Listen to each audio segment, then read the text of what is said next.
Good afternoon. It's a pleasure to be here. My name is Rabbi Moshe Zeldman. A little hard with the poll. I'll try and see everybody. I'm a Rabbi at Torah in Yerushalayim. I've been there for the last 25 years. You look like you're 25. Yerushalayim keeps you young. That's what it is. It's totally what it is. And the Ruach. Good for the Neshama. So I've been Rabbi in Yerushalayim for the last 25 years. I'm originally from Toronto. I was Mekarived through Torah in Toronto many years ago. And I spend most of my time, 99% of my time, I am traveling around Eretz Yisrael, campuses in America, doing Kiruv. So I want to share an idea with you that goes like this. I'll start with a klali idea. The more I appreciate the Kiruv that I do with the beginners that I teach, right? What's the struggle? I'm talking about people who know nothing about Yiddishkeit, or very little, and I'm trying to introduce them to basic Torah ideas. Emunah, mitzvahs, Torah, Olam Haba, Guf and Neshama, Bechira, right? Ideas we're familiar with. And what's fascinating to me is, as a Baal Tshuva myself, that, when I teach this stuff, I kind of feel like I already know this stuff. I covered it 30 years ago. I learned it, I understood it, I worked through it. Now I'm just teaching it to people who don't know. But you find, unbelievably, that for every time I struggle to tell beginners basic ideas in Torah, it's really like I'm revisiting the same ideas for myself. And a lot of Kiruv, as much as I feel like I'm being Makar of others, I'm being Makar of myself at the same time. Every time you go back and you revisit the questions, how do I know Hashem is there? Why do I believe in Hashgacha? How does Bechira really work? How are we responsible? What's your Neshama? How does the Neshama work? What happens in Olam Haba? When you revisit basic questions yourself, for the sake of others, you really get more clarity for yourself. So what I want to share with you today is an idea that's actually not so much of a Kiruv idea. It's more just an Indian in avoda for ourselves, but in the guise of Kiruv, you'll see where it's coming from. I'll start with a basic approach that I'd like to explain. When I find myself talking to a beginner, and he's somewhat interested in Yiddishkeit because he came to a class, or he's coming to sit down and meet with me, or he or she, so I know that I have an opportunity to share something of Torah with them. Now, Torah is vast, and there's lots to talk about, and there's lots of ways of approaching Torah, and this might be their 1 hour that I could really give them something they're going to think about. So, where do you begin? What do you present? I teach beginners all the time. I run seminars, I travel around to campuses. I see the same students 2 years later in my shiurim in the Beis Medrash at Eish. I see the same students 4 or 5 years later when they're doing the Smicha program. I'm training them to go out and do Kiruv themselves. And I kind of see the same guys going through the stages. I see them beginning, see them in the middle, see them towards the end. And it's just fascinating to see that no matter, we all have different personalities, we have different ways of looking at life, we have different hashkafas. But at the end of the day, in Yiddishkeit, everybody more or less, in their own speed and in their own way, goes through the same basic processes. And over the years, I found a way of kind of identifying them, labeling them, that makes it easier to understand. The first one I call, it's not my own name, Rav Noach Weinberg, Zecher Tzaddik Livracha, would call this idea Toras Chaim. I'm sitting and talking to somebody who's not frum. It's their first introduction to Judaism.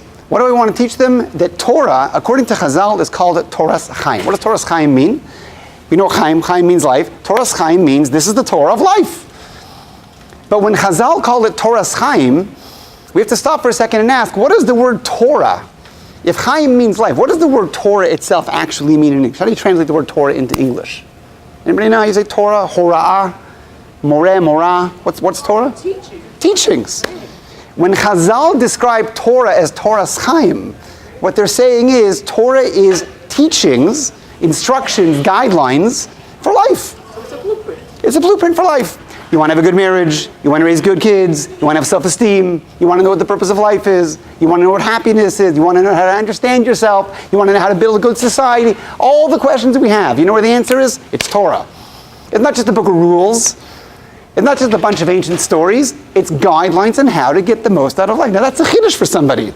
Because anybody who grows up looking at religion, or holy books, or temples, doesn't think of a holy book like Torah as instructions for life. I mean, what is this book that's written 3,000 years ago going to tell me about life? It's a chiddush. That's aspect number one. We want to teach people the idea that Torah is there to give you guidelines on how to get more to life. There's a second aspect, which is that Chazal also describe Torah as Torah's emes. It's a Torah called truth. It's there to teach you about emes, about reality. Now what does that mean? It means that as much as Torah is there to teach you about life, Torah is real. When Torah gives us a description of who you are, and what's really out there, and how the world works, and what happens when we die, and who Hashem is, it's reality. This isn't just a nice philosophy, this is emes. We take this seriously. We believe in it as emes. Now when you talk about emes to a beginner, it's a bit of a scary word. It's a little daunting to tell somebody who's not from the idea that Judaism is real. It's true. All the other religions out there are wrong. We don't believe in the guy that died on the cross for your sins. We don't believe in the whole Buddhist thing. We don't believe in the atheists are wrong. The evolutionists are wrong. A lot of the scientists are wrong. We got it right. That's a daunting idea. What do you mean right? Isn't everybody right in their own way? Doesn't everyone have their own reality? No, there's a thing called right and wrong. So when I present a student with the idea of Torah's emes, what I'm really teaching them is you can actually look at the evidence of why we believe this is true, and you can make a decision for yourself. We're not going to ask you to take a leap of faith. We're not going to tell you you have to blindly just accept that Judaism is true and you're Jewish, don't ask any questions, just follow along. The opposite. Ask questions. I asked questions before I was frum. I meet a rabbi, he looks a little funny to me because he's wearing a black hat and I don't know who this dude is, and he's telling me I should believe in what he's saying. I said, show me the evidence. Why do you believe in God? I don't. Give me a solid reason to believe in God. Maybe I'll take you seriously. Give me a solid reason, even if there is a God, give me a solid reason to believe he wrote a book. The creator of the world wrote a book? Went to a mountaintop and gave it to one group of people and called them the chosen people? That sounds ludicrous. How do you know it's true? Show me the evidence. So I wasn't myself prepared to take anything in Yiddishkeit seriously until I had evidence that showed me that it's really true. It has to be convincing. It can't contradict what science says. It has to be real. So these are the two modes. One is called Torah's Chaim. It's beautiful, it's life-giving, it's inspiring, it's relevant, it makes your life so much better and deeper and more fulfilling, and it's better for your relationships. Torah's Chaim makes your life better. But Torah's emes is, it's true. Now for most people, those are two different ways that they have to go through to make any decision in life. How do I know it's true and how's it going to fit me? How does it feel? How do I know it's real? These are both aspects that a person has to go through. For me, I'll tell you just my own personal journey. I grew up in Toronto. I went to a Jewish day school. I hated it. I got nothing out of it. It completely turned me off of Yiddishkeit. I went to university. I started doing my degree in artificial intelligence and philosophy. At the time, if you would have asked me, I would have said I'm a total atheist. I don't believe in any of this stuff. No religious stuff makes sense. There's no evidence. There's no reason. It's a crazy leap of faith. I'm not going to take it seriously. And eventually I meet a rabbi, and he sits down with me, and he starts giving me evidence, and I start looking at it. It was a very, very difficult process, because for every time this rabbi gave me a good, solid reason to believe in Torah, or to believe in God, I was so sure they were wrong. All I had to do is go back to university, find my professors, biology, history, archaeology, physics, whatever, hear the other side. That'll probably make more sense, and then I'll know that the rabbi's wrong. So every time I heard a good, convincing argument on this side, I went to the other side to hear what they have to say. That's a good point, professor. Well, let me go back to the rabbi, see what he says. Go back to the rabbi. Oh, that's also a good point. I didn't think of that. Okay, let me get back to you. Hold on a second. Well, what do you say about that? Oh, okay, that's a good point. What do you say? Oh, that's also a good point. I went back and forth for like 3 years. Every time I heard a good argument on one side, I had to hear the argument. I cannot make a decision until I feel I'm totally informed on both sides. 3 years later, all the arguments, all the debates back and forth, it makes sense. I'm in. I don't like it.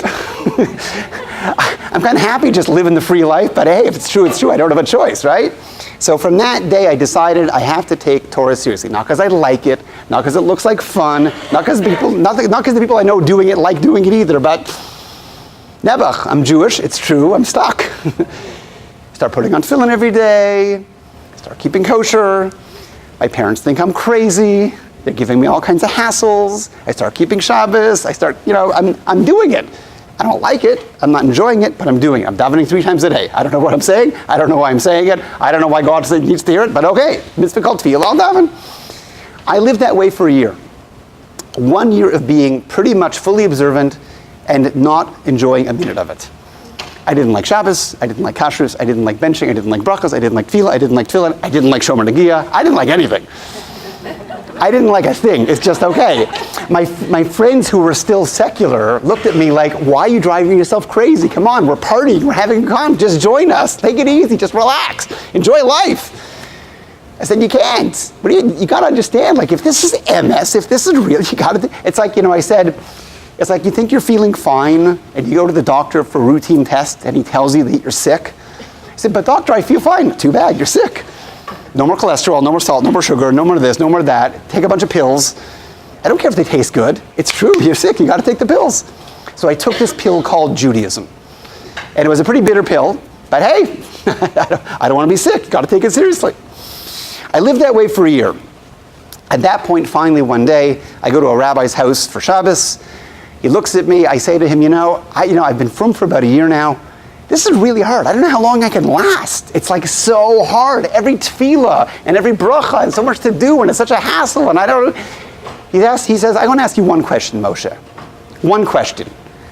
Why do you think God wants you to do all these mitzvahs? What's in it for him? Why does he care if you bench?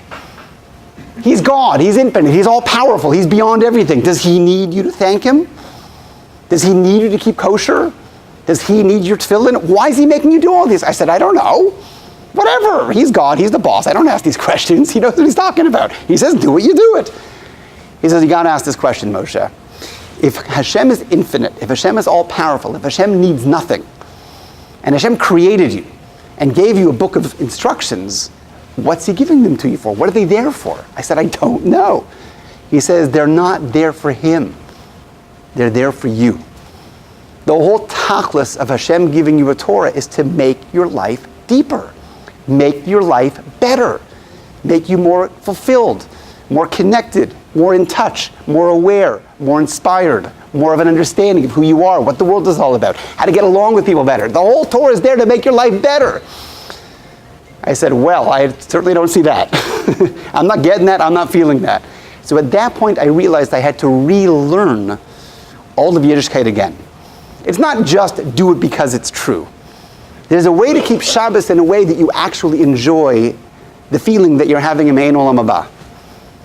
There's a way to bench in a way that you feel like you're actually thanking Hashem because you're grateful that he gave you a table full of food. There's a way to learn Torah in a way that you feel I'm not just reading a bunch of rules. Like this is there to make me understand life. That's what it's all there. It's not for Hashem's sake, it's for my sake.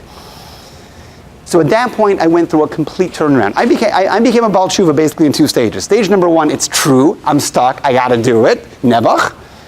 And then stage 2 is, it's amazing. Like this opens up all of life. This is what I've been looking for my whole life. I had no idea. But I gotta understand how to keep Shabbos, how to daven, how to deal with tefillin, how to deal with Talmud Torah, how to deal with chesed, how to deal with mitzvahs in a way that makes it meaningful.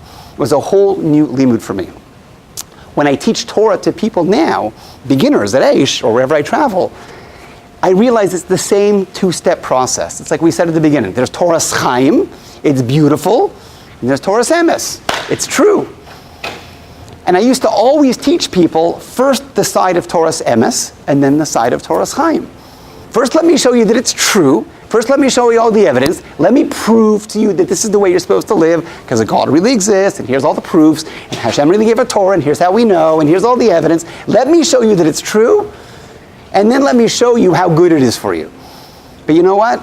Most people don't care. People aren't interested in truth. People are interested in just having a nicer life. And that's really the struggle. So I'll give you just one story that happened to me, and this will sort of be introduced where I'm really going with this class. A number of years ago, I'm sitting with a bacher in the yeshiva who came in sort of as a skeptic, had a lot of questions. I answered his questions, took a long time. He says to me, he says, Moshe, he says, Rabbi, I have a friend who's visiting Israel now who's like a total atheist. This guy doesn't believe in anything. He's Jewish, but he doesn't believe in anything. Could you meet with him? Give him all your evidence and all your proofs and whatever. I said, yeah, for sure. Tell him to come in. I'll meet with him.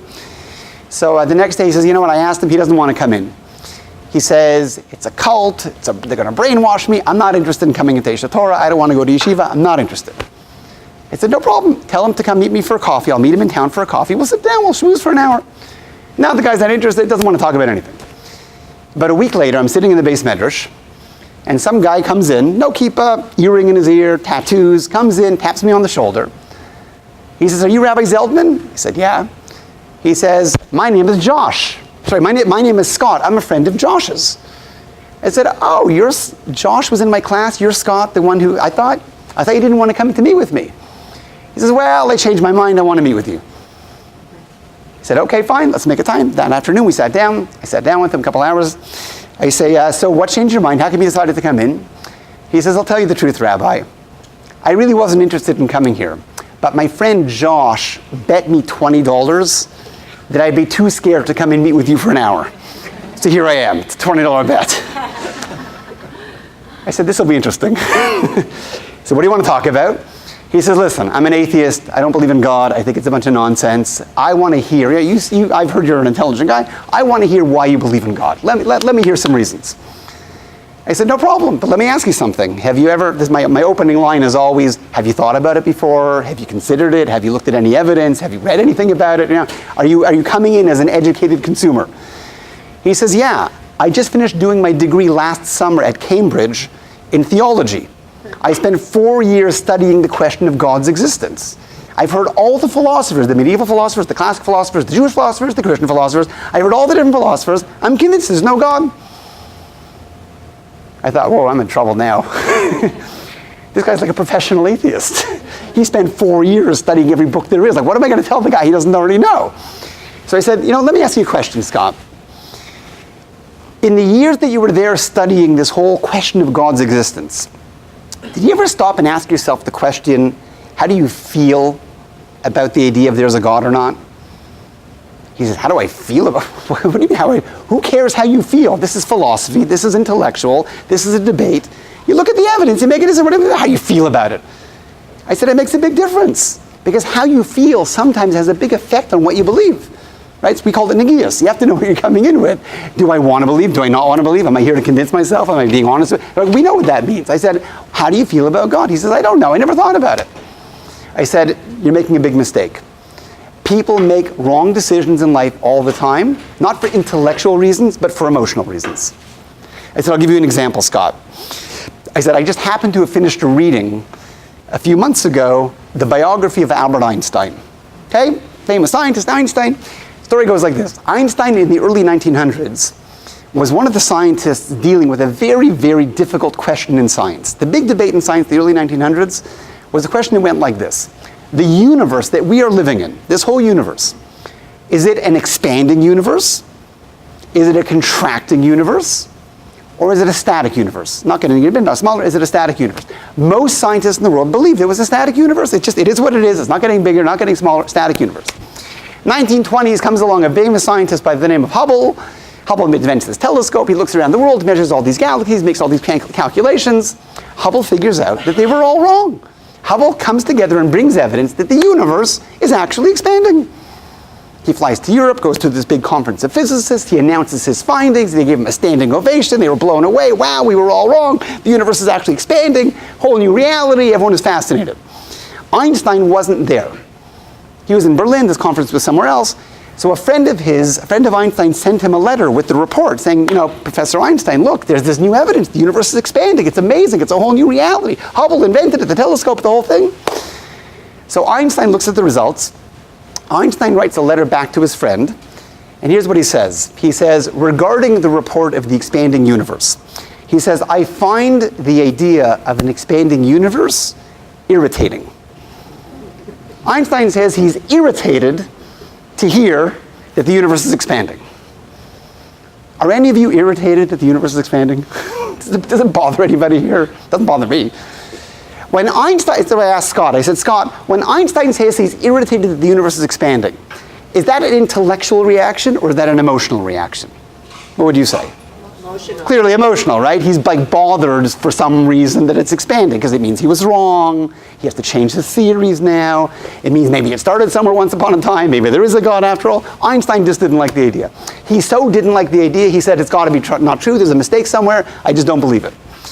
So they fly Einstein to California to look through the telescope and see for himself. Einstein flies to California, looks through the telescope, makes his own calculations. Turns out that it's true. The universe is expanding. He still didn't like it.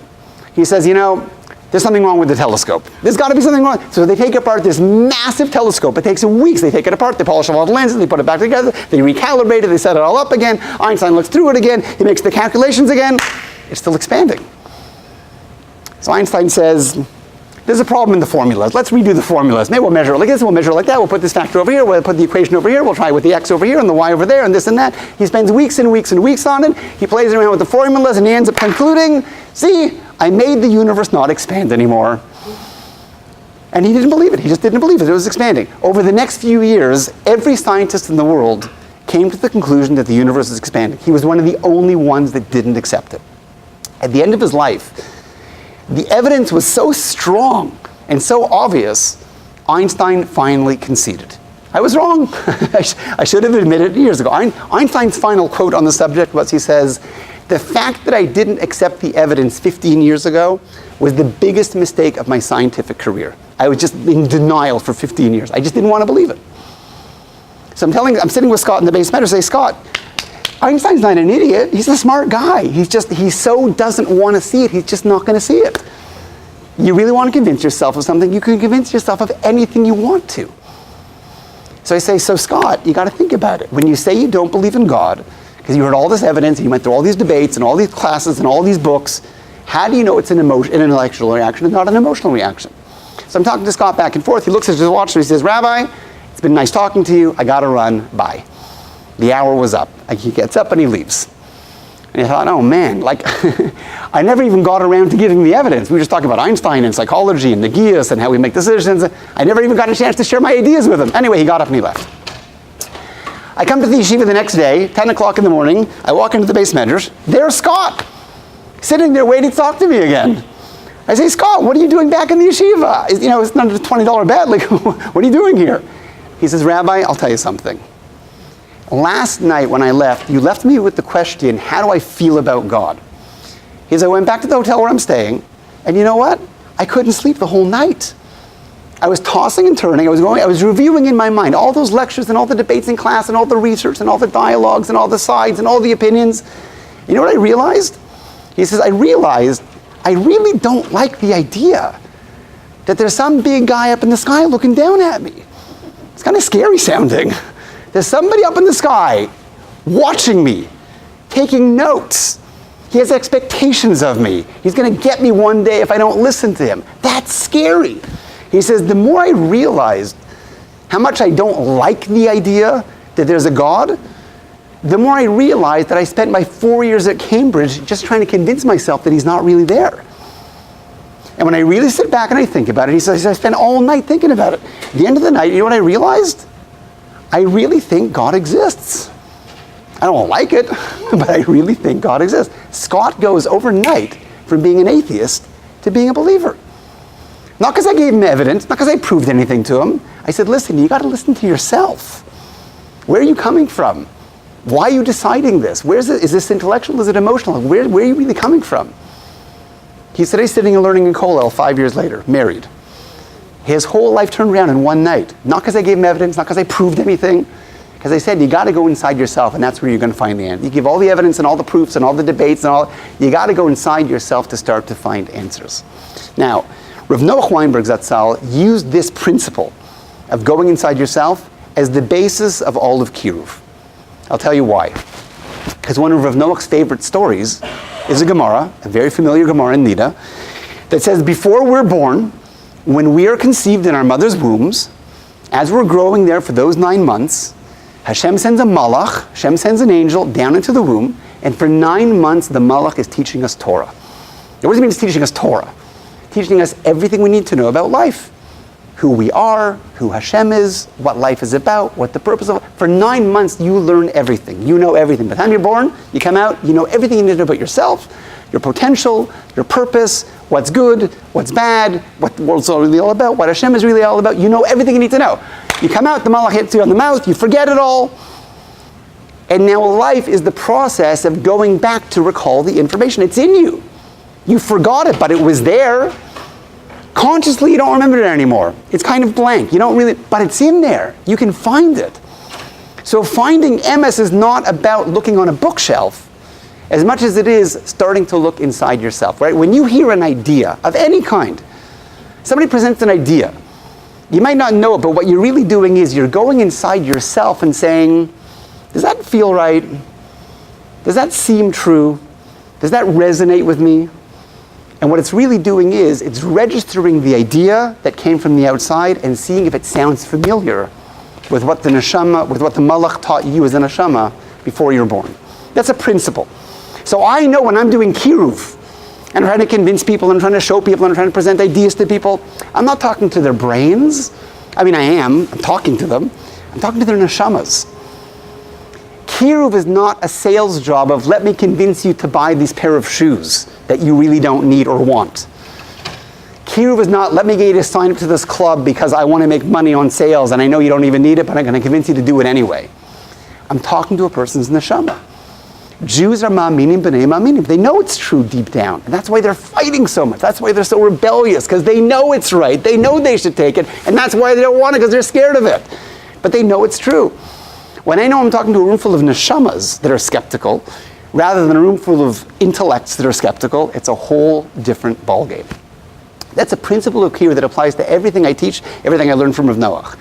I want to take that principle now, okay, that we have the information inside of us, and I want to apply it to a very specific area. Okay, this is not so much in Kiruv, this is just an avoda, an idea in avoda. I'll tell you how it started. I have a chabur of guys I learned with at Aish on a daily basis. It's going back a few years now. It's a chabur of guys we learned. We have Musar chabur and avoda. We work on things. We challenge each other. So I had to go to town for a week, and I wanted to give the guys some homework. We have a daily class for 45 minutes. I was going to be away, so I said, guys, I'm going to give you some homework to do. Learn it for the week. I'll come back. We'll do chazara, and we'll go weiter. So that night, I was trying to think of a good piece in reading, a good exercise, a nice piece of literature to look at, something in Chazal, something in Musar for them to look at. I come across, mamash by hashgacha, I come across a beautiful, beautiful piece of Torah from the Ramchal. Rav Moshe Chaim Lazato has a small sefer called Derech Eitz Chaim. I came across it almost by accident. It was mamash hashgacha. A small sefer called Derech Eitz Chaim. It's a hakdama to his books on Kabbalah. It's actually a little deep. I don't think I understood the whole thing. But anyway, in the middle of Derech Eitz Chaim, he presents this idea. He says, Chazal teach us that before we're born, the Malach comes down, teaches us everything in the world we need to know. It's all inside of us, right? We just said that. So the Ramchal goes on to say, he says, because everything is really in you, because you deep inside of you have the answers to everything you need to know about life, all you have to do is figure out how to get to that inner voice. You have a goof that's telling you all day what your goof wants. I'm hungry, I'm tired, I'm cold, I'm hot, right? And we have a neshama that's talking to us all day also. Your neshama is talking to you all the time. You're wasting time right now. That's not really fair. You're not being honest. You're being lazy. You could do better than that. That's not really proper. We have a neshama that's always talking to us. Somehow, for all of us, it's a little easier to hear the goof than to hear the neshama. The Ramchal says it goes back to Eitz Chaim, to the Eitz Hadas and Gan Eden. We got connected to physicality and spirit, whatever. It's a whole thing in Kabbalah why it came out this way. But basically, he says you could look at yourself and say, I have a neshama that's talking to me all the time, telling me who I am, where I have to go, what I got to do. I have a goof that's all day telling me how I should feel and what I should do and what I should pursue physically. Our job is to learn how to tune into the neshama. So here's what the Ramchal says. He says, here's what you need to do, right? He gives a very practical exercise. He says, every person, every one of us, I'll tell you exactly his lashon, should sit down for an hour every day. Panui mikol machshavas ha'olam. Take everything in your mind about the hotel and the showers and the swimming and the buffet and we have to be at 8 o'clock tonight, and what's going to be tomorrow, what's going to be next week, and I'm my shopping, and I got to check my emails. Get everything out of your head, everything. Just forget about it all for 1 hour, and just ask yourself these 4 questions. Ask yourself these 4 questions. Question number 1, mi ani. Who am I? I'm a teacher, I'm a father, yeah, okay, that's all my label, that's all the stuff I do, that's my role, that's my response, but who am I? It's a very difficult question to answer. Who am I? And we all kind of like, I don't know, I'm me. What do you mean, who am I? Who am I? That's question number 1. We're going to come back to them in a second. Question number 2, He says, Lama bati la'olam. Why am I here in this world for? What's my job here? What am I supposed to? I get up every morning, I have a bunch of stuff to do, but like, where am I going with it all? What am I trying to accomplish? What's the goal of life? Am I getting there? Well, what's there? Like, where am I trying to get to? What am I trying to achieve? Like, I want my job and my kavod and my house and my kids, and we have stuff, but like, where's it all going? Why do I want all this stuff? What's the thing I want? What am I after? What am I here in the world for? Question number 3, he says, I'm going to review them again so you'll get them down. Question number 3, he says, Ma ye sof kol inyanav. What's going to be with me in the end? What's going to be with me in the end? If I continue my life the way it's going now, last year Rosh Hashanah, this year Rosh Hashanah, next year Rosh Hashanah, year after that, if I keep going on the track I'm going right now, what's going to be with, where am I going to end up? I'm going to be happy? I will have reached my goals? I made the right decisions? I'm proud of myself? I accomplished what I want? Or I'll just end up kind of maybe mediocre because I never really got my act together. I never really pushed through. I never really made those changes that I dreamed of making. If I keep going on the trajectory I'm going now, where will I end up? That's question number 3. These are heavy questions. Question number 4, he says, this to me hit the hardest. Question number 4, he says, is why don't I have the same kind of relationship with the Kadosh Baruch Hu that Avram, Yitzchak, and Yaakov and Sarah, Rivka, Rachel, and Leah had? How come Hashem loved them so deeply and they were so close to him? I'm also one of Hashem's kids. He loves me just as much. How come I don't feel that? How come I'm not living the godless of the Avos? How come I'm not a David HaMelech? How come I'm not a Moshe Rabbeinu? How come I'm not a Sari Imenu? I don't have a potential to do that? I can't be an amazing person? I can't reach unbelievable greatness in life? They could. Hashem's telling me, no, you're supposed to be mediocre. Your life doesn't really count. You're okay being small. No way, man. I'm one of Hashem's kids. We all are. Why are we small? Why aren't we amazing people? He says, you have to ask yourself these 4 questions, okay? So I told my Talmidim, I say, you know what? Here's the essay. Here's the page of it. I photocopied it for you. Read it, learn it, do it. Sit down and ask yourself these questions. I'll come back in a week. I go out of town. I call the head of the Chabur the next day. I say, so how'd it go? Did the guys read it? So the guys, he said, well, the guys read it, but it was kind of confusing. So they decided that rather than sit and ask the questions, they wanted to read the entire essay. It'll take 2 or 3 days, then we'll come back to ask. I said, no, like, just read that one page. Just ask these 4 questions. It's simple. It's right there. You don't need to do anything else. Here's the questions. Here it is. I put it in English for you. Just read it. I come back, guys. So I called them 2 days later. How's it going? Well, the guys found it kind of difficult. They didn't quite understand the question. It's like, they're simple questions. They're right there. 4 questions, A, B, C, D. The whole week went by. They just didn't get around to it. So I come back the next week. I say, guys, come on. You got a whole week of work to do. You had 45 minutes a day. You had no excuses. Why didn't you do it? Well, we got kind of distracted and we didn't quite understand and it was a little difficult. I said, guys, you know what? Here's what we're doing today. Today, I'm going to make you do it. Write down the 4 questions. You got 45 minutes of Chabura time right now. For the next 45 minutes, leave the table, find a rooftop, find a corner, find a table somewhere. Just sit and ask yourself these 4 questions. Who am I? Where am I really going in life? Why am I in this world? Why am I not reaching greatness in life? How come I'm not a Rabbi Akiva yet? Just ask yourself those 4 questions. I go and check on the guys 20 minutes later. This guy's in a corner on his phone. This guy fell asleep. This guy's having a long coffee break. This guy decided all of a sudden he had to call his mom. I'm like, guys, what's the problem? What's your problem? You know what our problem is? They're really scary questions. They're the most important questions of life. And even when I have 45 minutes to just sit and think, there's nothing else to distract me. I don't want to think about that. Can we think about anything else but that? It's scary. It's heavy. It's going to confront me. Maybe I'm wrong. Maybe I'm making mistakes. Maybe I'm not reaching my potential. Maybe I'm not really I don't want to hear that. I'm in yeshiva. Isn't that good enough? I put on tefillin every morning. Isn't that enough? I'm a nice guy. Isn't that good enough? Why do I have to push through and figure out how to become great? It's uncomfortable. So I read back with them in the Ramchal, and here's the words I discovered that turned it around and made it much more real. The lashon of the Ramchal is, and it's so interesting he says this. I have to really sit down. He says, Sha'a achas kol yom, an hour every day. Panui mikol shar machshavas. Take everything else out of your mind. And here's the key words. He says, V'yavakesh milibo. Ask your heart the answer to these 4 questions. These are not intellectual, academic book questions.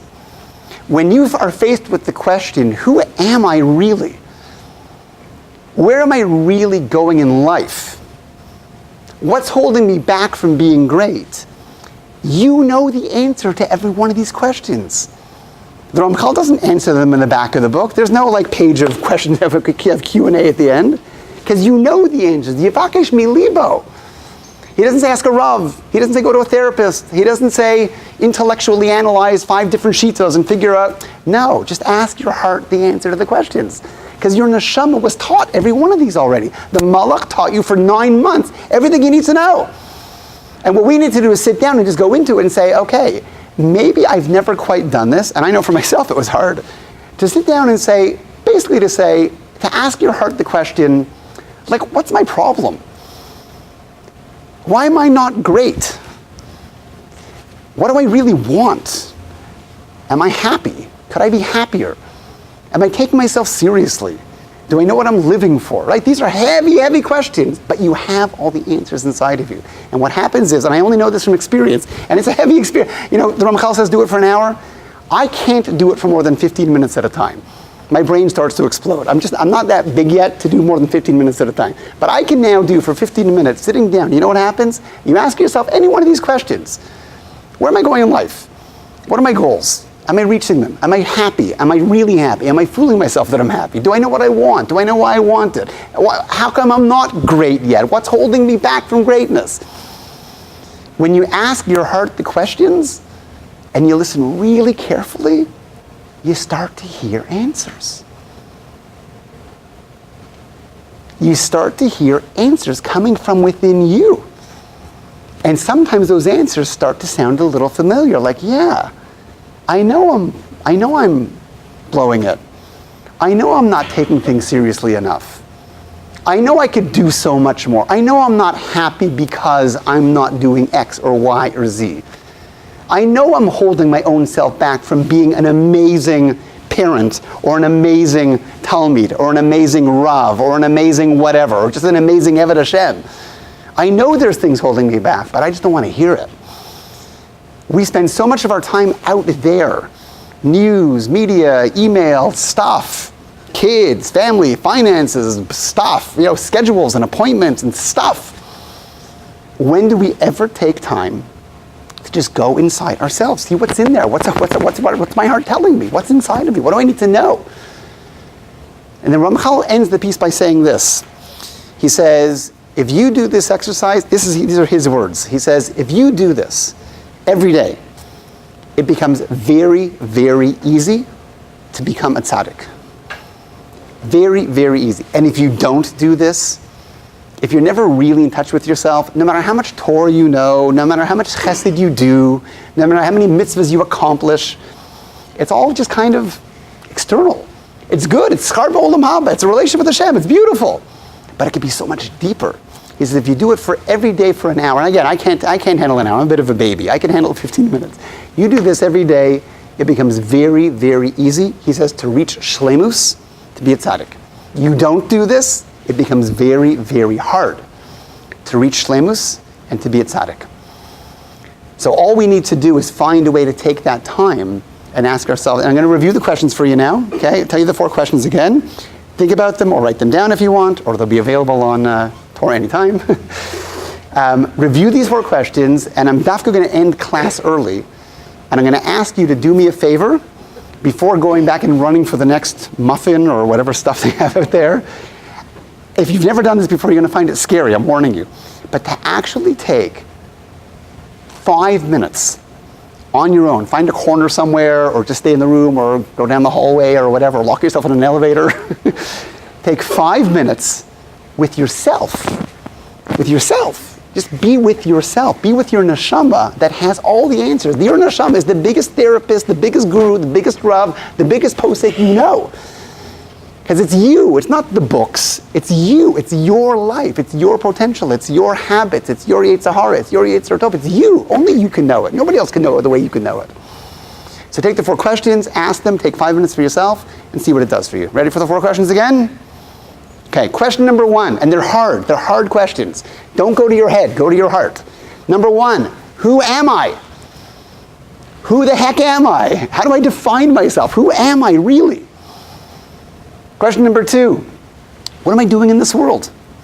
What am I living for? What do I want? Where am I going? That's question number 2. Question number 3, what's going to be with me in the end? If I just keep doing what I'm doing now, am I going to get there or not? Am I really on a path, or am I just treading water? Where am I going to end up? And question number 4, what's holding me back from greatness? Again, the Ramchal's lashon was, why don't I have that same kirva l'Hashem that the Avos and the Tanaim and the Amoraim and David HaMelech and Moshe, they had this unbelievable connection to Hashem. I can't. I'm not also one of Hashem's favorite kids. He only likes some Jews and not others. He doesn't care about some of us. We're not going to Kadosh Baruch Hu. He has infinite love for every one of us. How come I'm not there? He's not holding it back. We are. So question number 4, what's holding me back from greatness in life, spiritual greatness in life? Greatness in life, what's holding me back from having godless in life? Everyone has the 4 questions? If any one of the questions struck you as a good question, just sit on that one for 5 minutes. Okay, so I want to wish you all a good Shabbos. Don't schmooze, don't check your phones, don't eat. Take 5 minutes and actually be with your neshama and see what starts to happen. Thank you very much.